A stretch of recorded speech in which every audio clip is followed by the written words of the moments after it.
Alrighty, we're up and going. We're live. Hi guys, good morning. Hi, happy Saturday to you. Morning, afternoon, evening, who knows? Last Saturday of the year. Yeah, it's the last Saturday. I know. Is anyone else in shock that the end of the year is already here and it's almost 24? I kind of am. It's kind of like, where did this year go? Yeah, it was a busy year. It really was. I bet it was for everybody, right? There's just everything's so sped up. Yep. Seems like that every day. Seems like it's just go, go, go. Everything's catching our attention, looking for our attention every day. So, yep, it's good to always slow down.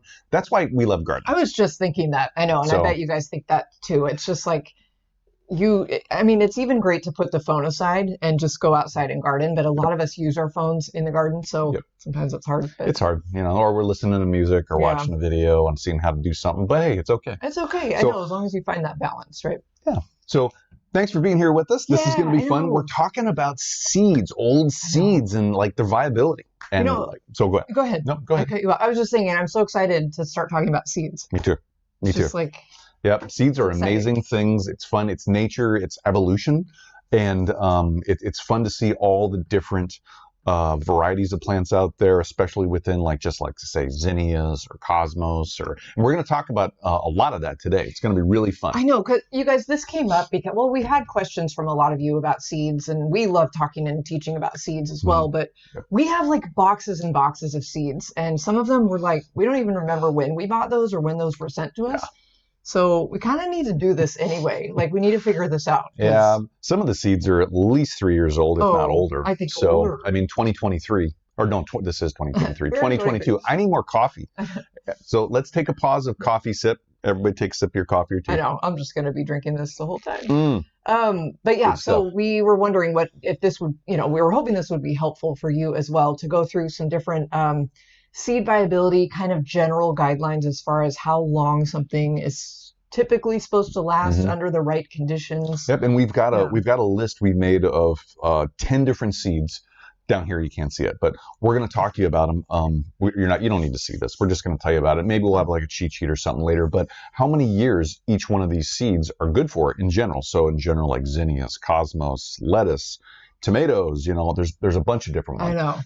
Different kinds. So and not only that, we're going to show you viability tests. We have 2 tests to show you today. And one of them is not such a big deal. The other one's kind of more of a sacrificial type of test for the seeds, but we'll talk to you about that in a little bit. Well, and then there's always the tried and true. Just plant them and see what happens, right? And just maybe keep them labeled. We had a recent comment, and we love this. A viewer was talking about they planted straw flowers, which are really fun to grow from seed. And in our area in zone, we're now 9A, but 8B, 9A, they're almost perennial. They're like a tender perennial almost. They just keep blooming all year. So this person had planted them. They didn't see them come up. They planted lettuce, I think they said, instead, right over the top. Right over the top. And then they were like, weird.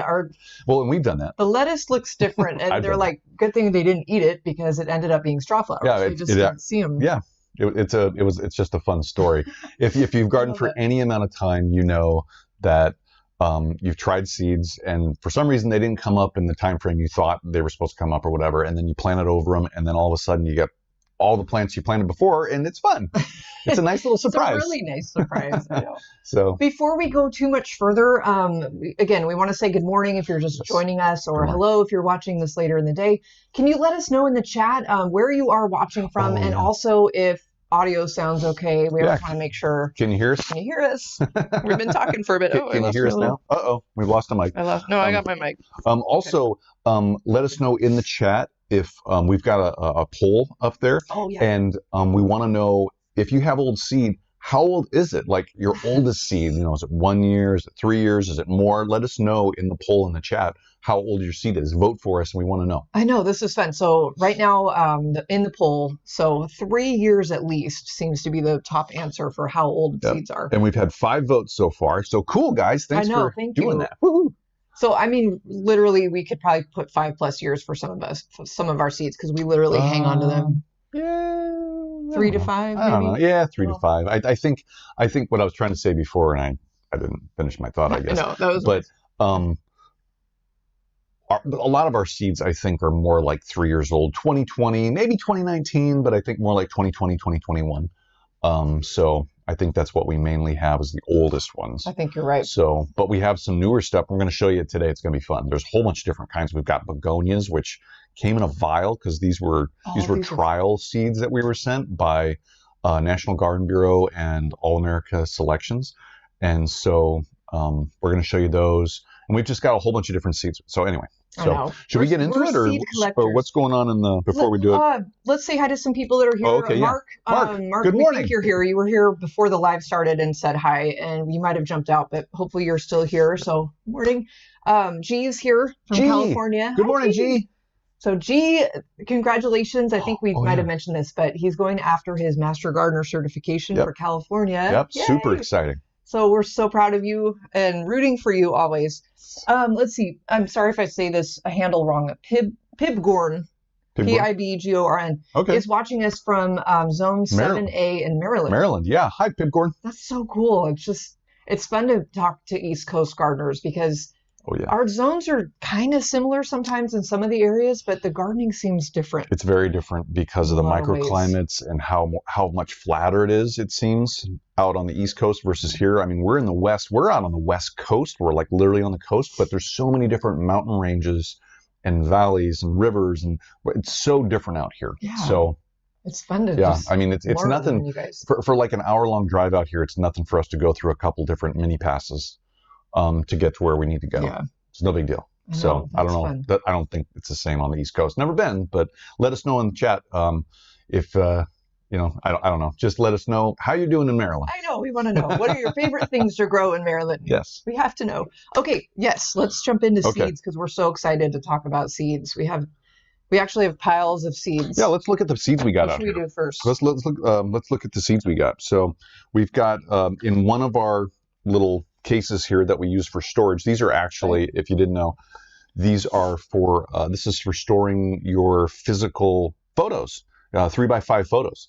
And so it's just a little case. It just pops open and you can stick them inside there. We've got all these different seeds in here. And so that's what we use. It looks like this. And it comes in a case like this. So, and I don't know if we have a link down below for it yet in the description of the video for this live, but we will if we don't. So just if we don't, stay tuned. This is super helpful. Yeah, these are great. We need more of them. Yeah, and I mean, you can see through these. You know, we can put your own label on it. I mean, this is really fun. Here, I'll put that up. It's so fun to organize. I know. Just kind of geek out with seeds and get them all labeled. So, it's upside down. Sorry. There we go. Okay. So now, there's these. Do we want to look at any of these? Or? Yeah. Let's. Okay. So last, I think these came last year or maybe the year before. That's why we need to check them. But I think you mentioned AAS Winners is they're a nonprofit that they test plants all over the U.S. and they have different judges and different criteria. So these all happen before these plants come to market. So Sean and I are connected with this organization and they send us a lot of their seeds to try in our area. We're not judging or anything, you know, like trial judges or whatnot, but it's fun, right? So they send these fun little vials and we have 30 seeds of coleus in here from Pan American Seed. Now, this should be a new coleus that just came out on the market. Which one is it? This is Coral Candy. I think that was from last year. Is there a date on there? Some of these have dates and some of them don't. That's what makes this so interesting is sometimes when you get these either vials or you get the packets, there's not a date on it. Now, a lot of your seed producers and purveyors that are selling retail, a lot more of them are putting the date when they package the seed. So you know at least from that point on how to judge the viability. And it should be good. Usually most seeds have a really high percentage rate of viability to germinate right after they've been, that date that's stamped on the packet after they've been packed. But sometimes it's kind of a crapshoot. Sometimes people get old seed, they repackage it, and sometimes they'll stamp it with a new stamp for a current date. It's like, nah.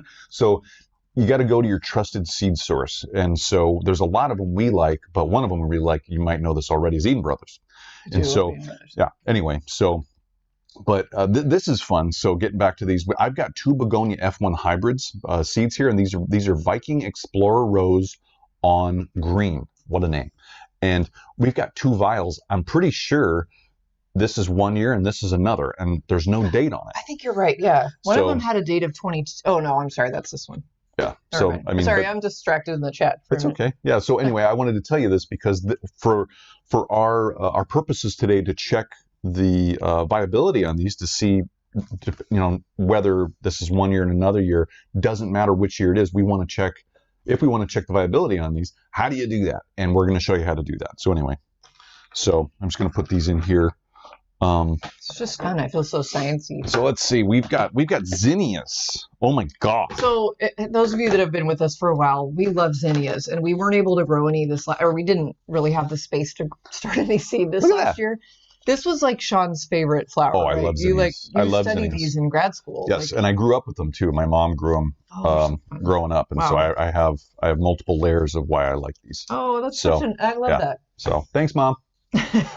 So I mean, look at that. I mean, at least 15 different zinnias. Yeah. And from everywhere. From everywhere. I mean, I know we have botanical interests. We have Eden Brothers. Yep. What else? So here's an Eden Brothers one. That's what it looks like right now. Those are their new ones. Which one is that? So that's the Zahara Starlight Rose. That was a favorite of mine. Beautiful. We need to get some. I think that might be empty actually. Oh no. We gotta save some of these. But yeah, botanical interest. This is no, there's seeds in here.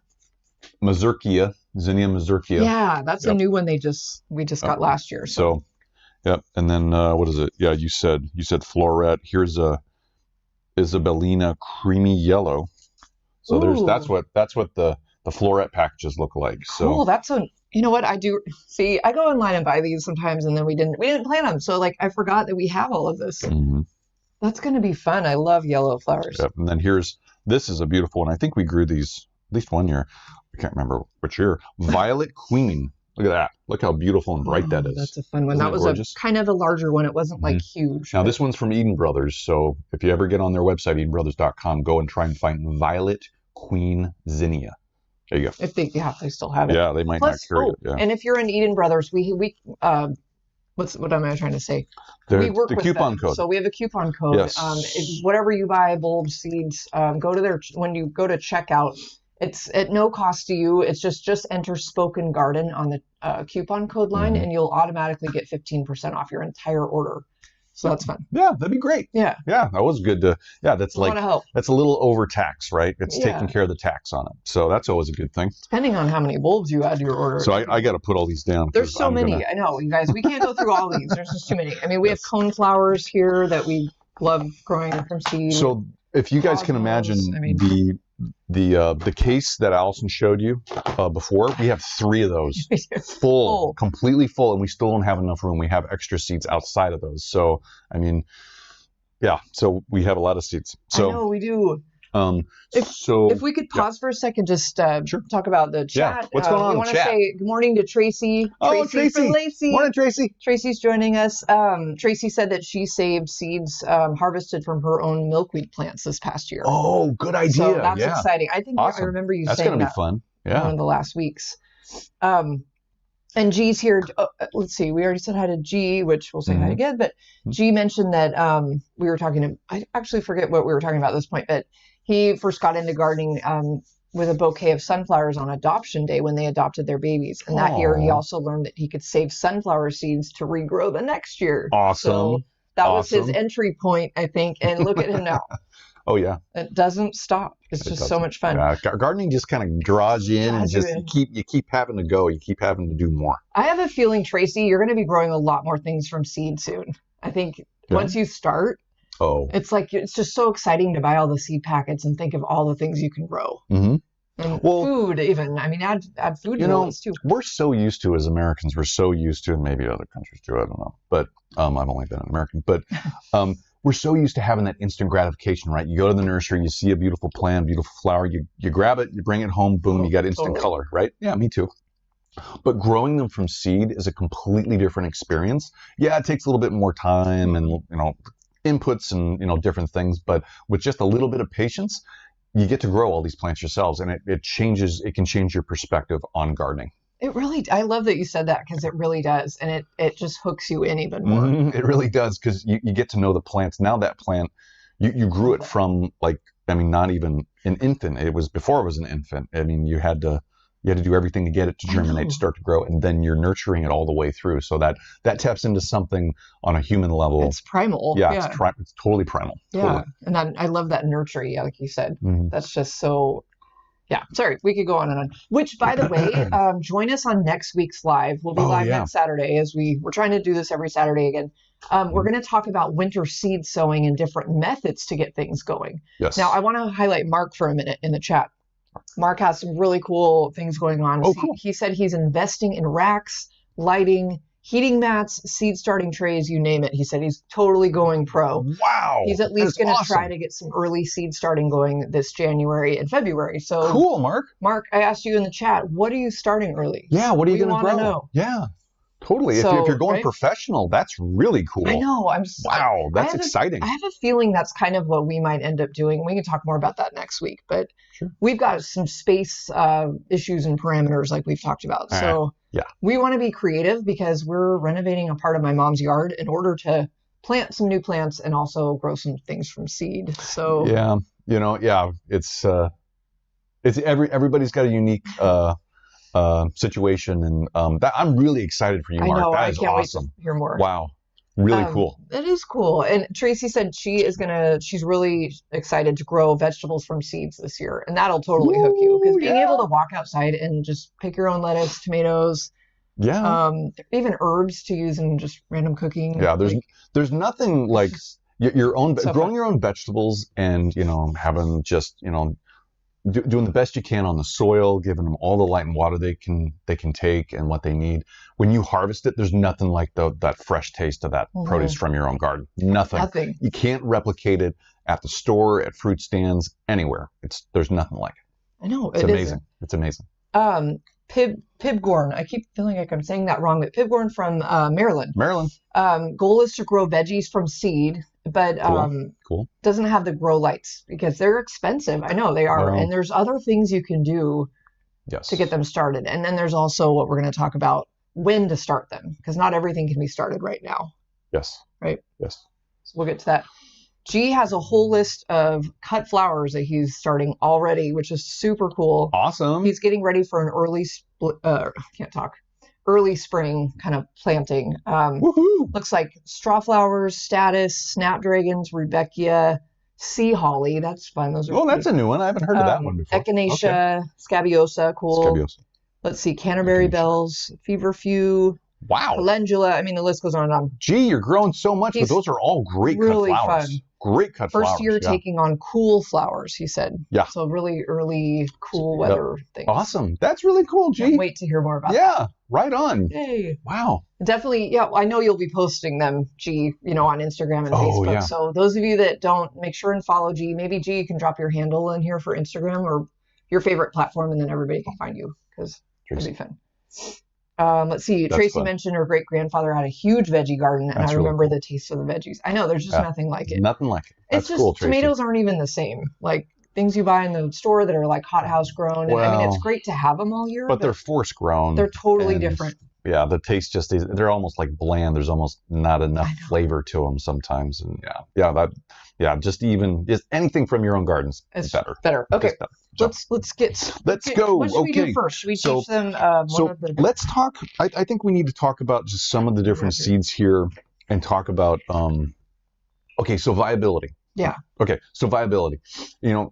All these different seeds, they have different viabilities, meaning that they have different rates of being able to germinate, different percentages of being able to germinate, and it's genetic, and it comes down to the breeding, of course, over thousands of years, and us, not only, doing the genetics, that what we think of genetic engineering right now, but also what we did before, which was still genetic, but it was on a very old school basis.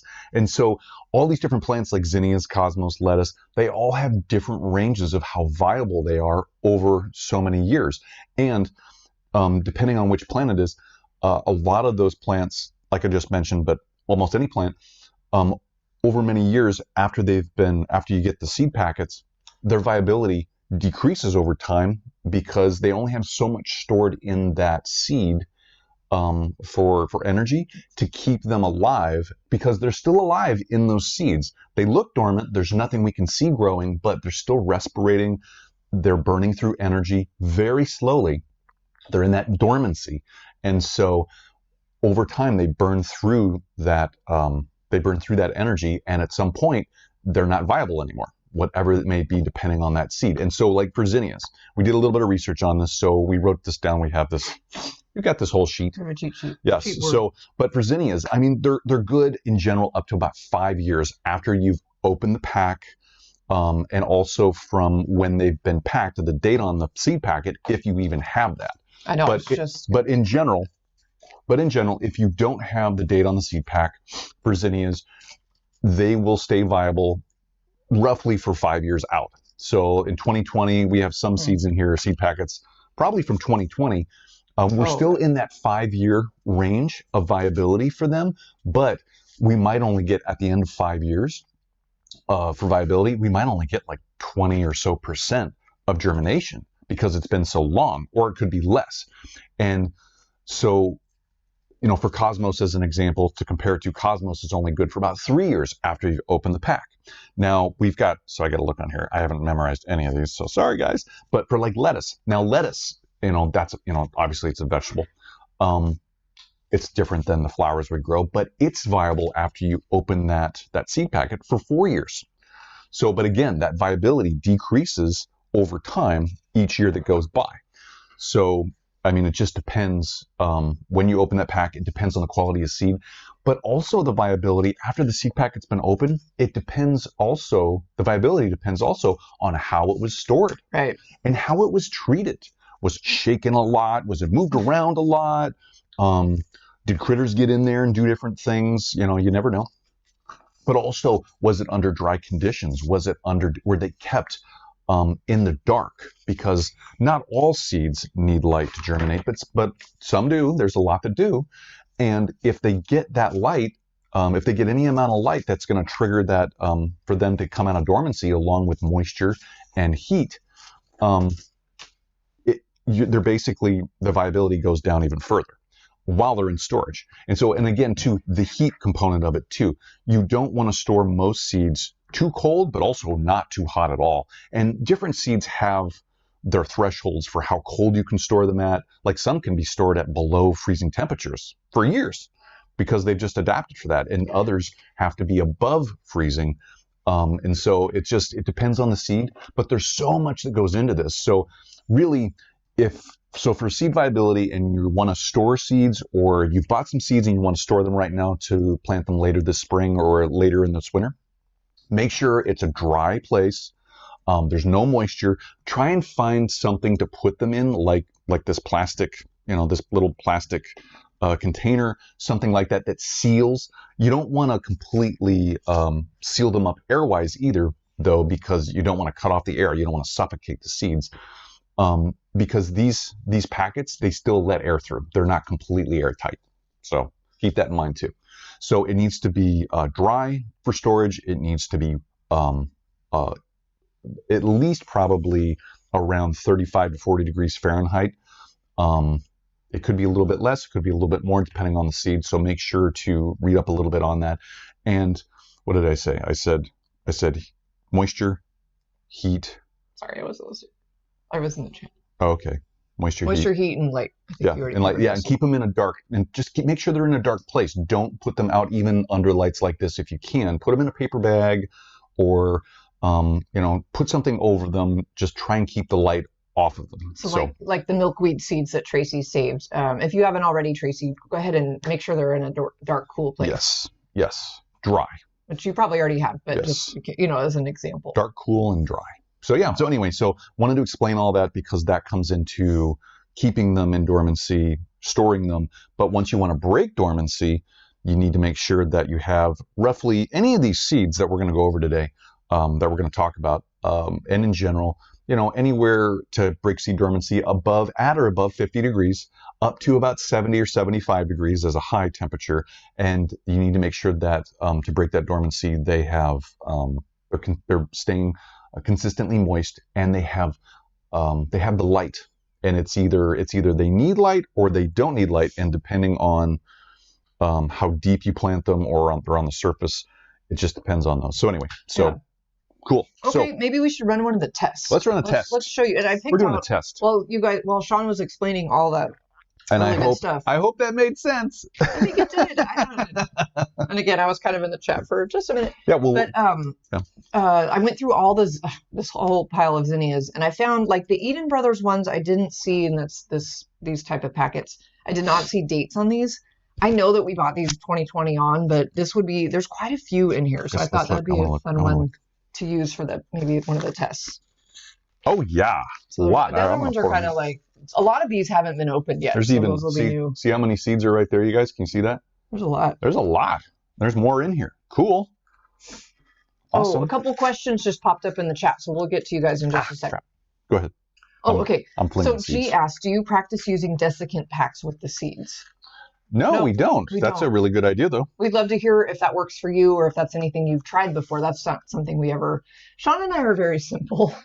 And plus, we forget about some of those things. So we just make sure all the conditions are met, like Sean just mentioned, like definitely the dark and cool, lack of light, lack of moisture type of stuff. So, and most of our seeds we took last year off or this 2023 season off from seed planting, but years before that, we grew tons of seeds, tons of flowers from seed, and they were usually packets that we'd had a while. So yeah, we live in a very really lucky about that. We live in a very humid climate on the west side of Washington State, and so I would say it's okay to do it the way we're doing it because we haven't, nothing's germinated, nothing's rotted. We haven't seen any fungal issues or anything like that, or any pest issues with our storage method so far. And we haven't used those desiccant packets. But the more professional you go into growing plants for flowers or for crops to sell for your clients, the more you would definitely want to use those desiccant packets. So you literally are hedging your bets on keeping that viability as high as possible for your return on your investment. That makes sense. And that for G, who does a lot of cut flowers and sells bouquets and whatnot, I get why that would be. Totally. That's a really good question. It's a great idea. It is. And then, okay, so Tracy asked if we could talk about direct seed planting. Okay. Which is kind of a whole we could do a whole live on that if anybody needed that. Yeah. It's a big topic. Yeah. Just, I guess, in general? I guess. Yeah. Okay. Maybe, Tracy, could you let us know specifically? Because is it a specific crop or a specific area of your garden or time of year? Or are there some generalities? I mean, we can think about... Yeah, definitely. Okay, so Tracy, things you need to think about for anything you're going to direct. So you need to look at what it says on the back of the packet or the front of the packet. So where's the Eden Brothers ones? Because they have a really good description. The one you had in your hand. Right? I did? Okay. This is Okay, so on these packets, they talk about, on this one, it's on the back, I think. So it tells you the planting time, it tells you the light requirements, but you need to be aware of if you're going to direct sow. Are the plants, do they need to be planted before or after your first frost? Or sorry, your last frost. This is, if we're going into the spring, it's the last frost of the year in the spring. So for us, our last frost right now is forecasted for March 21st. Yeah. So if we're going to direct sow, let's say zinnias, we have to make sure that we sow these zinnias after the last frost, probably 2 to 3 weeks, if not longer, after the last frost, because the seeds themselves won't germinate under cold or freezing conditions. And the soil, not only the air temperature, but the soil temperature has to be so high for the seeds to break dormancy, along with the light conditions that it needs and the moisture, the consistent moisture.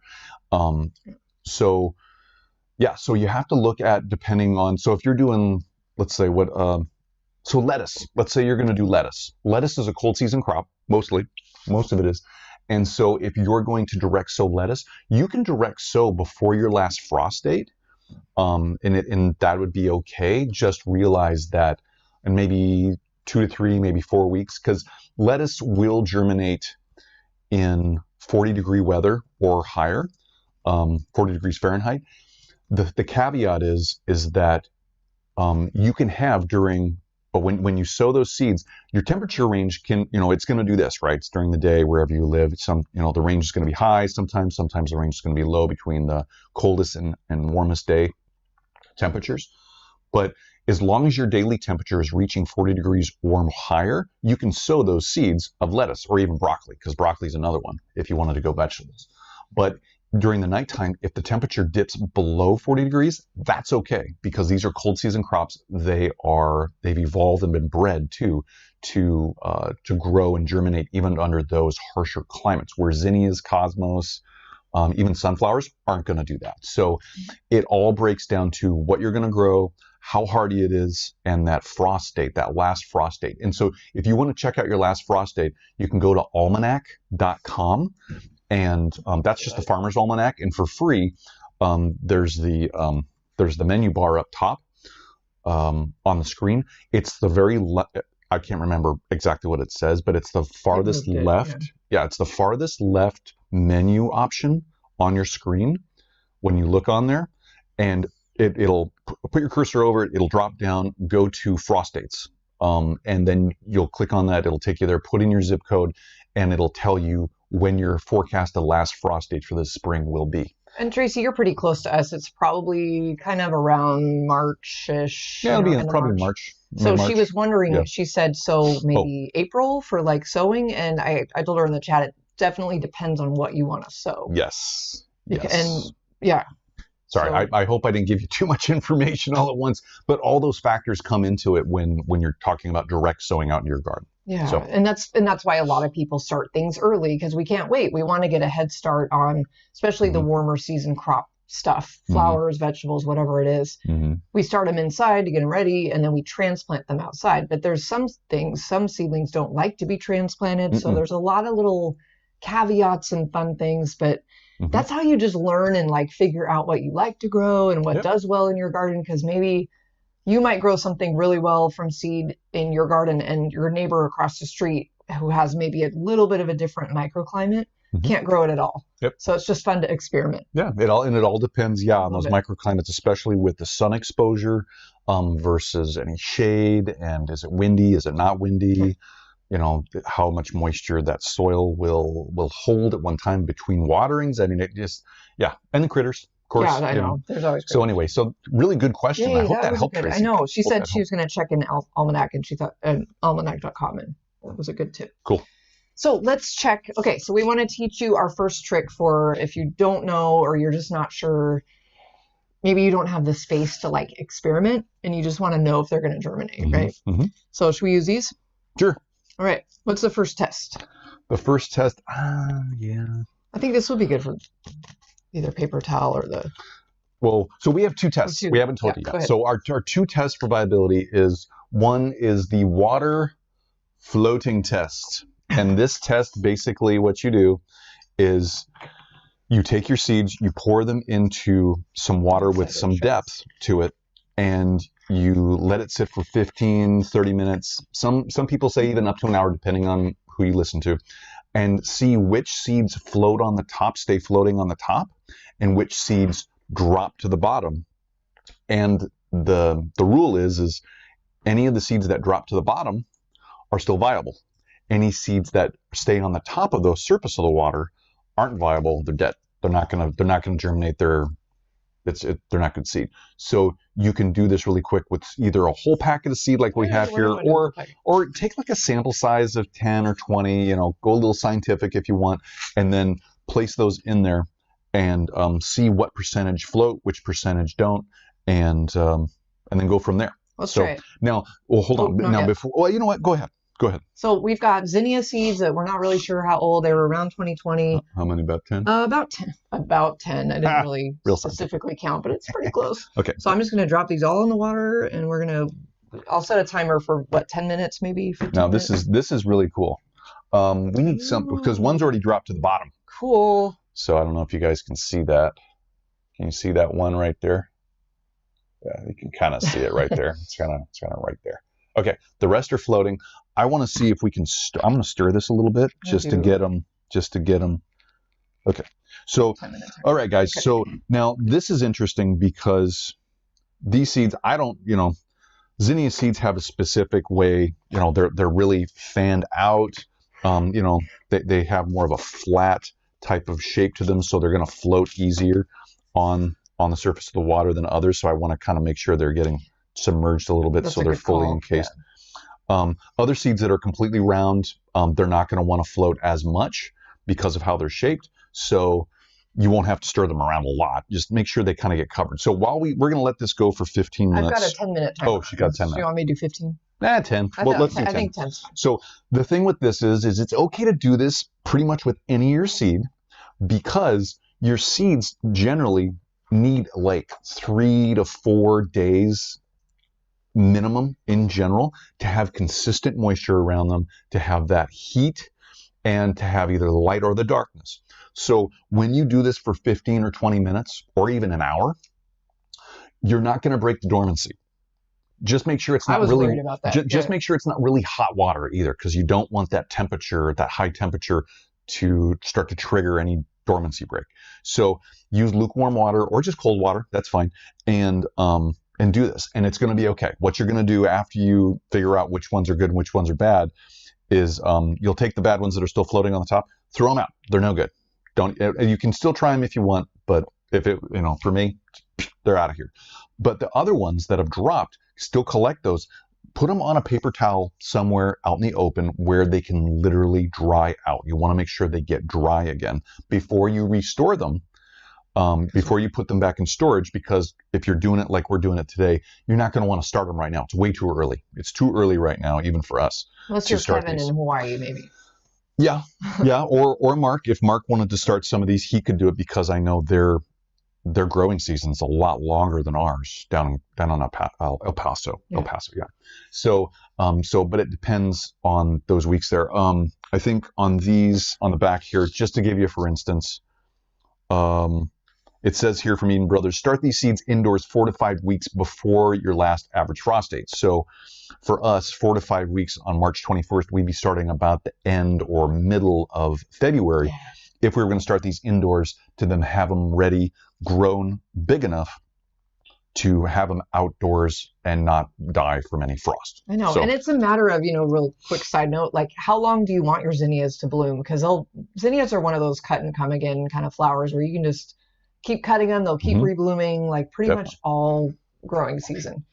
If you, what am I trying to say? They germinate very easily outdoors with all the right conditions. So it's like you don't really need, if you don't have a lot of space like we don't, I think that's one that we'll just wait till after the first frost and get them outside. Yeah, we can direct sow. Sure, we can direct sow. I was just thinking too, a good time to do this. I really like that point. We got to think of our space. It's very lacking. Oh yeah, at the moment. So for these guys, I want to tell you, when you're doing this test, you don't have to do it right now. You can do it like a week or two, or even a couple days. Maybe it'd be better. Let me retract that. Let's say do this test about a day or two before you actually want to sow them, if that's okay, if that gives you enough time to figure out how much is viable and how much isn't. And then you'll be able you won't have to dry them all out. You can keep them wet, and then you can literally take the good ones and just go sow them within a day or two.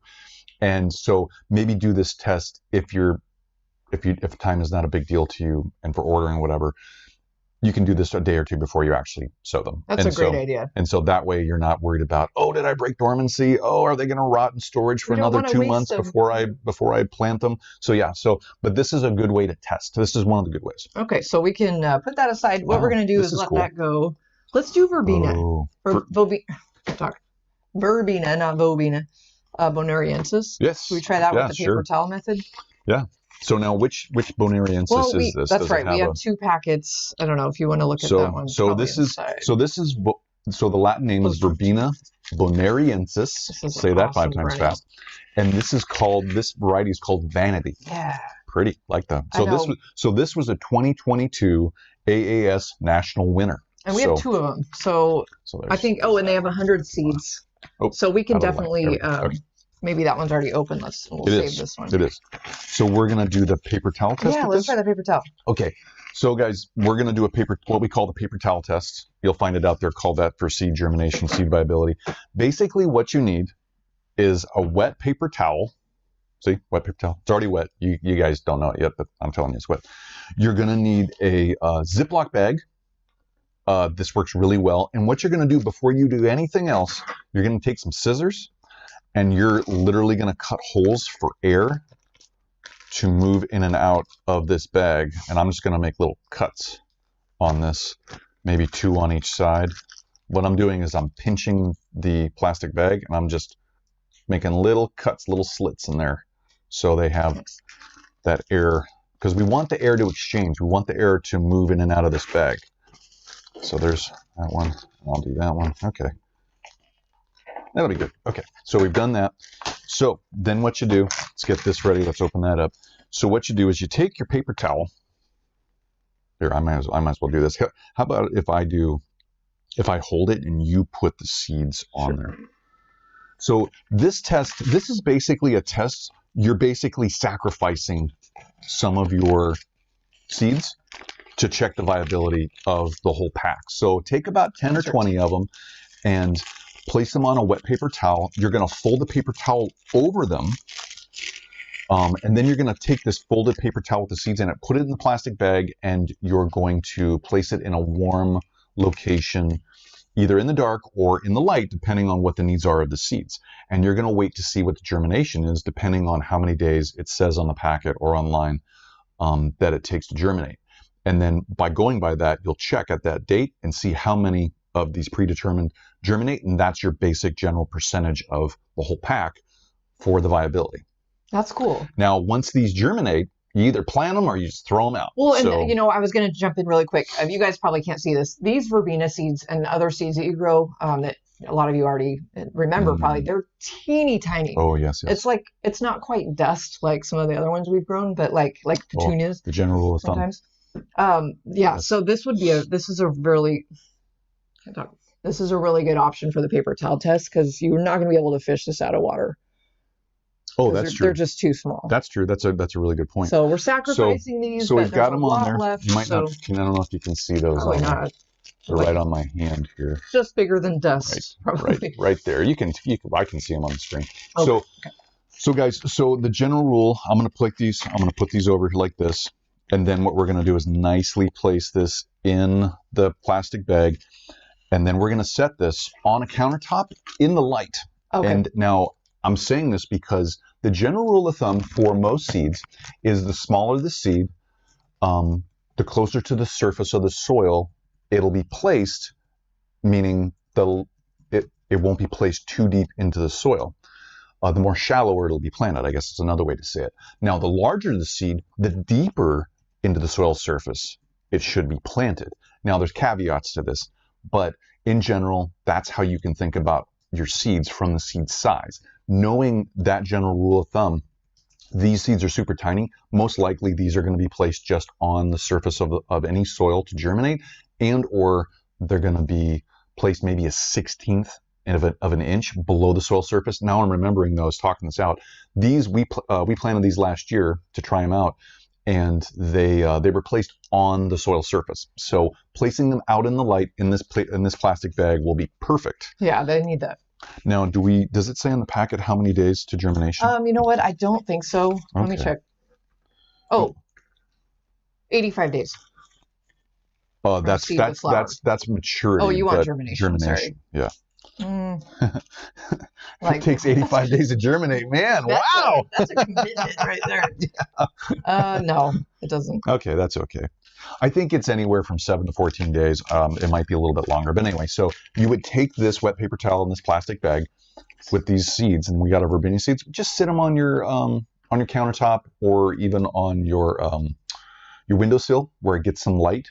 Maybe indirect light. You don't want direct light on these because it might kind of fry them a little bit. But and then just leave it on there every other day or so. Check to see how dry this paper towel is getting. If it's dry, spritz it with some water it down nicely without disturbing your seeds, and then just keep that up until you see germination. Just check from that germination, the expected germination day or length of days, onward for about another week or two, and see what you get. And there's your percentage. I love that. From the amount you planted. Yeah.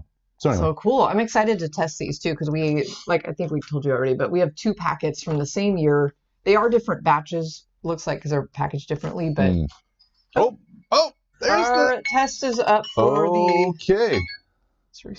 So we've got some. We do have some floaters. We've got some sinkers. Now, for those of you joining us, which hi to Jenny, Jenny Tallwarts, I think it was. Hi, Jenny. Jenny is joining us and mentioned that she'd already started some echinacea seeds to get them going right cool. early. Yeah, totally. They take a long time. Yeah, they love cold treatments. Well, that's the other thing with some of these seeds that we haven't talked about yet. And Jenny, thank you for bringing this up. That's really cool. Yeah, some of these, like the perennial seeds, mostly perennials. Like this one. Like echinacea, the verbena, lavender, poppies. Yeah. The perennial poppies. They need what's called a cold treatment or cold stratification treatment. And they basically need to be planted outside or inside if you're going to start them inside. But they need a specific amount of time at a certain temperature to trigger their germination. Otherwise, the seeds will not germinate. So like I think it was the lavender that we did last year, they needed a cold treatment to germinate for, I think it was 40 days. It was like over 30. I can't. Yeah, it was like 30 or 45, 35 or 40 days. And then after they got that, they were kept moist and consistently cold in a refrigerator for about 40 days. And so we took them out, and then after that cold treatment was met, they germinated, and we set them out. We then set them out outside in just a greenhouse, and in about 60 days or so, they germinated. They germinated, but then that's where we went wrong. We got them to germinate, which was the hardest part. We didn't plant them in time, and they weren't getting enough moisture, and it was a mess. We felt bad. We had to sacrifice. But as an example, as an example of that cold treatment for a perennial, there you go. Yeah, And I want to make the point really quick too, just so those perennials, think about how they evolved as perennials, setting the seed, dropping it on the ground, at the end of summer, beginning of fall, and then the seed just sits there in the colder climates. A lot of these perennials were started out wild, right? Especially echinacea or the poppies. They were wildflowers, prairie flowers even, like the echinacea, and they evolved to have that cold treatment trigger them to be able to then germinate later on. And then, with different climates and ice ages and, coming out of ice ages, it's really fun to think about that natural phenomenon of how they evolved. It is fun. So, anyway. And we're replicating that by using the refrigerator, or there's other methods that you can, cold stratify, but the fridge worked well. And Jenny mentioned for her echinacea, she had them in the fridge for about 3 weeks already. You know your stuff. So she's got this. There you go. Got this going. Cool. So Budget Gardening Vita Loca. Good morning. Hey, good morning. Hi. Mentioned that she has already started her winter seed sowing in, of perennials outside in milk jugs, which is what we're going to do soon. Yes. And that's actually going to be a part of next week's live, next Saturday's live. We're going to talk about that too. But that's cool. I know. And I'm thinking we need to us personally, we need to start organizing our supplies and see what we got, because we need to. We're going to be starting those soon. Yes. And we've actually made a couple of videos about that too in recent, was it last year and the year before that? We did the milk jug seed starting too. So if you want to see what we did, go ahead and look back in our video library and see those videos. Yeah, watch those videos. It's such a fun process, and it's great. It works really well for so many things. I asked Budget Gardening Vita Loca what she'd started, and she mentioned lamb's ear, balloon flower, and echinacea. Beautiful. We grew a lot of echinacea in milk jugs from last year. They didn't flower because I think we planted them too close. They didn't maybe get quite enough sun, but we'll try again this year. Yeah. Well, and I want to ask too, Budget Gardening Vita Loca. So for the lamb's ear here, lamb's ear in general is a perennial. Is it a perennial where you live? I don't have all my books and stuff, so I'm just interested if you can tell us in the chat. Is it a perennial where you live? Because you're on the East Coast, is that correct? I can't remember. I know. I was just wondering. I can't remember where Budget Gardening Vita Loca is. But yeah. So, but really cool varieties you're growing. Cool. Really cool. Yeah. Good question. Yeah. Okay, so our timer went off a few minutes ago. So did we finish this? No, we haven't. So back to the subject at hand. So on the top layer, we have 1, 2, 3, 4, 5, 6, 7, 8, 9 floaters. Yeah, throw them out. They're out of here. And then on the bottom, we've got 1, 2, 3, only 4. I see 5. You see 5? Oh, no, I don't. Okay. 4. Okay. Well, we'll save them. Yeah, so we'll save the ones on the bottom. The ones on the top are out of here, and that's just too bad. But again, that's well, you know what? I just hit one of them, and it went down to the bottom. Yeah, like you said, zinnia has that flat surface area, or larger surface area. They're going to want to float. Some of the other seeds. Here we go. Yep. So let me. They've been sitting in here long enough. Let me press some of them down, and we'll recount this in a minute. Yeah. Well, no, I don't know about cheating. We don't want to throw away seeds if we don't have to. So let's see which ones are really floaters and which ones are really sinkers. It's changed. And those of you joining in, what we did is we were teaching you guys about one method to check your seeds and see if they're even viable is to just float them in water or to drop them in water and see, maybe time it for 15 minutes to even an hour, just see what happens. If they float, they're not viable. You can just toss them out. If they sink, then they are viable. Yeah, they could be. And you know what? I would say definitely do at least 30 minutes to even an hour to really give them a chance to get to either float or sink, because I mean 10 minutes, we're doing that for the brevity of time for the live here, but you know, you really want to give them a chance, because I don't know about you guys, but we really hate throwing out seed. We really do. Keep them as long as we can. Did we want to do a different one?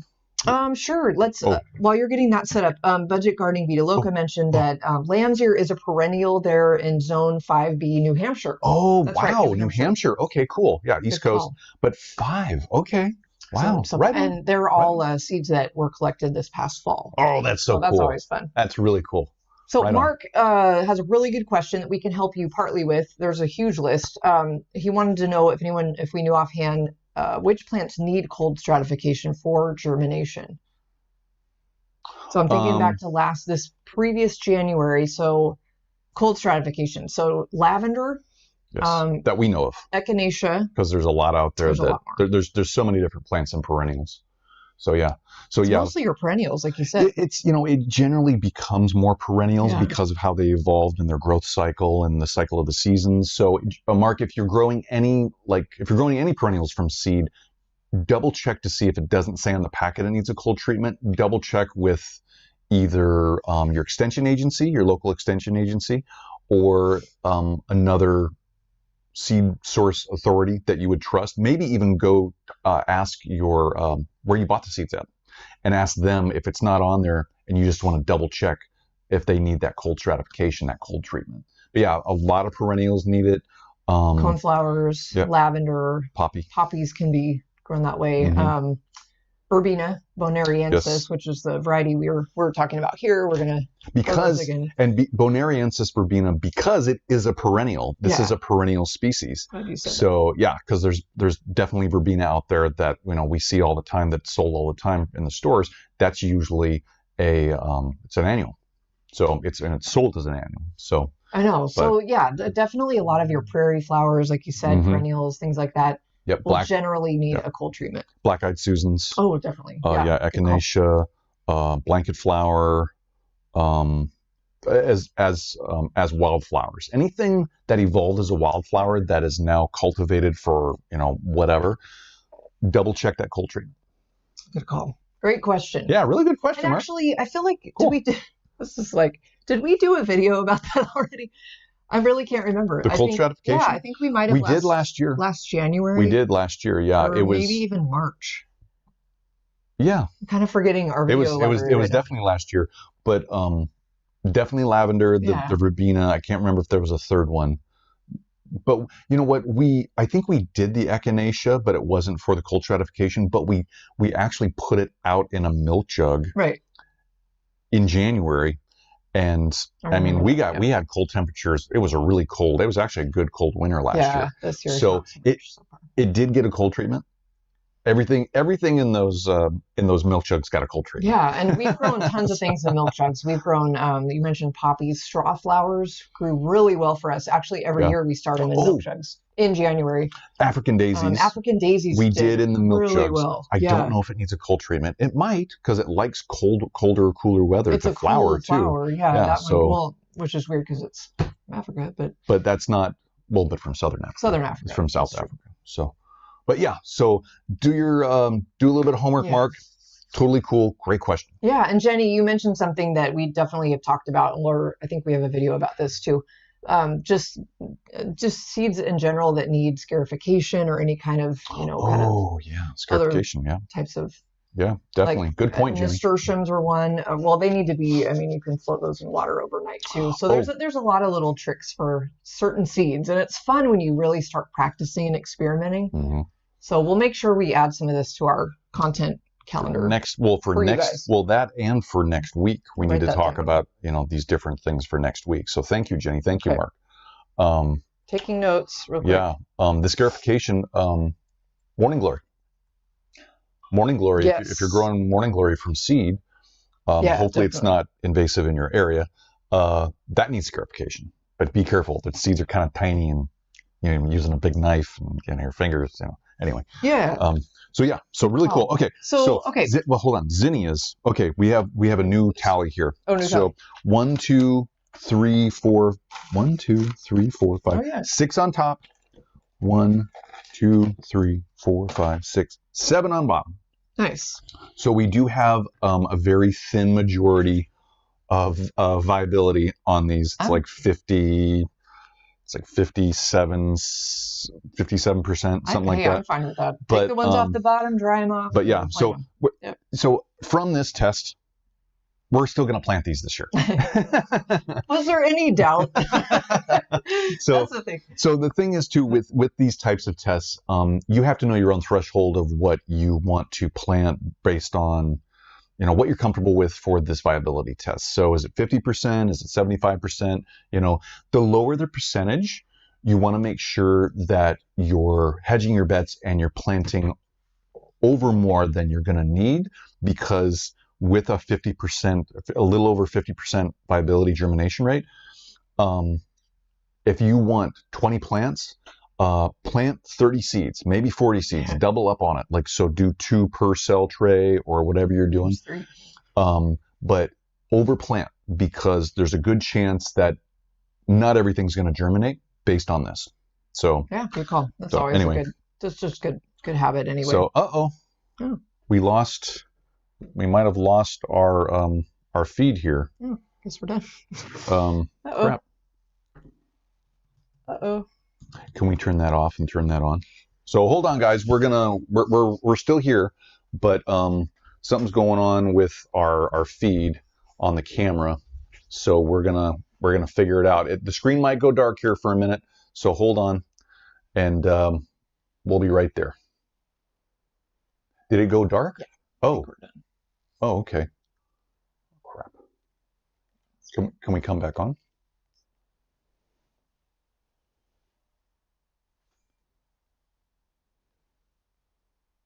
Okay, it just flashed. Oh, we're back. Okay, so we're here. Sorry, guys. Okay. Sorry. Make sure you can hear us. Definitely. Hopefully, you can see us. I don't know how to do. I'm gonna go in front of the camera for a minute. Yeah, we've got quite the setup here. There's wires going everywhere and different things. So sorry about that, guys. Okay. But we're still here. Yeah. Okay. Woo! All right. And everybody said they can hear us, but they can see it. Okay. Okay. So we're going to probably wrap this up anyway, because we've kept you guys here for an hour. We hope this has been really helpful for you. Thanks for being here with us, you guys. This has been really fun. We get to talk about seeds, and it's just fun to think about, because we're coming into the next year, the next growing season, and that's always just so exciting. It is. Lots of possibilities this next year. So let us know if you're watching this in the replay. Let us know if you found any of this helpful. Hopefully you guys live here found this helpful. You had fun today. If you're seeing this in replay too, tell us in the comments down below what seeds you're going to plant this coming year. Yeah, definitely. And, I can't wait to hear from you. And I want to say thank you. There's some new people that joined us today, and Pibgorn just mentioned, that hour flew by, and that's so fun. We never really introduced ourselves. We're Sean and Allison McManus. Sean's a horticulturist. I was a science teacher, and we left our jobs to come together and just form a company and teach you guys. We're so excited connecting with all of you out there, and we're excited to meet new gardeners all the time. So thank you guys for joining us. We go live every Saturday at 9 a.m. And thank you for all the regulars that are here too. Of course. Yes. Do not forget our regulars. So thank you everybody for being here. Have a great Saturday. This is the last Saturday of the year. Have a healthy and safe new year, and we'll see you in the new year. And next Saturday at 9. Next Saturday at 9. Thank you guys. Bye, guys. Everybody.